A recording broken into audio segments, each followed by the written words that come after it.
એ દવાઓનો અમે પ્રધાનમંત્રીમાં સરકારનો પરિપત્ર થયો છે કે દવાઓ ન હોય ને દર્દીઓને તકલીફ ન પડે એટલે પ્રધાનમંત્રી જન આરોગ્ય કેન્દ્ર છે એમાંથી દવાઓ મંગાવી લેવાની. એમનો ઓર્ડર અમે કરી દીધો છે. 2-3 દિવસમાં દવા પાછી આવી જશે. કયા કયા રોગની દવાઓની અછત પડી હતી? 15 જેટલા રોગ આપ કહી રહ્યા છો તો 15 જેટલી દવાઓ.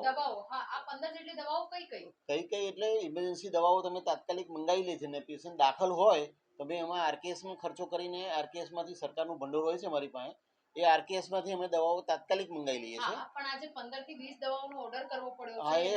એ સમય લાગશે ને. એ દવાઓ મોટે ભાગે અમે બીજા પીએસસીમાંથી મંગાવી લીધી છે. એ દવાઓ આવી ગઈ છે અને પણ સ્ટોક ઓછો અત્યારે નથી અછત. એટલે કોઈ પણ દર્દી દવા વગર નથી જતું? નહીં, પેશન્ટને દવા મળી રહેશે. પણ અમુક દવાઓ જે છે 1-2 દવાઓ થાઇરોઇડની દવા છે એ 2 દિવસમાં આવી જશે.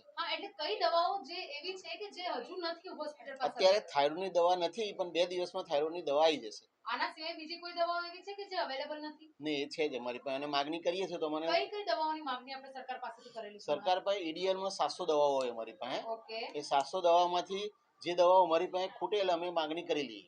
ઓકે. આ દવાઓની માંગણી કર્યા પછી આવતા કેટલો સમય લાગે છે? આવતા સમય 8-10 દિવસ થાય. અમે પણ 2 મહિનાનો સ્ટોક અમારી પાસે હોય ત્યારથી જ માંગણી કરી. થાઇરોઇડ ને બધું 2 મહિનાથી તકલીફ પડી રહી છે? થાઇરોઇડની 2 મહિનાથી નહીં, ખાલી 10-15 દિવસથી તકલીફ છે. અચ્છા, 15 દિવસ. પણ એમાં શું છે, થાઇરોઇડની દવા અમારે દર્દીને મહિનાની પૂરી આપવી પડે. એ સ્ટોક આવ્યો હોય તો બીજી જગ્યાએ દવાઓ ના હોય તો અમારી પાસે આવે. અમારી પાસે જે આવે દવાઓ તમારી પાસે નહીં તો જેટલી સરકારી હોસ્પિટલો છે બધી જગ્યાએ તકલીફ હશે? એ અત્યારે મને ખબર નથી. પણ ત્યાંથી દવાઓ અમારી પાસે હોય તો જ્યાં સુધી હોય તો આપી દે છે અને ખાલી થાય કે તરત અમે ઓર્ડર મૂકી દઈએ છીએ.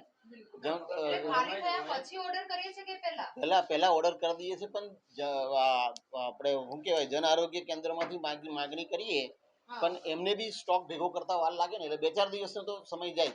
બિલકુલ. આ 15 જેટલી રોજના કેટલા થાઇરોઇડના દર્દીઓ રોજના તો એકાદું આવે. મહિનાના 20 થી 30 દર્દીઓ 10-12 દર્દી આવે. 10-12 દર્દી.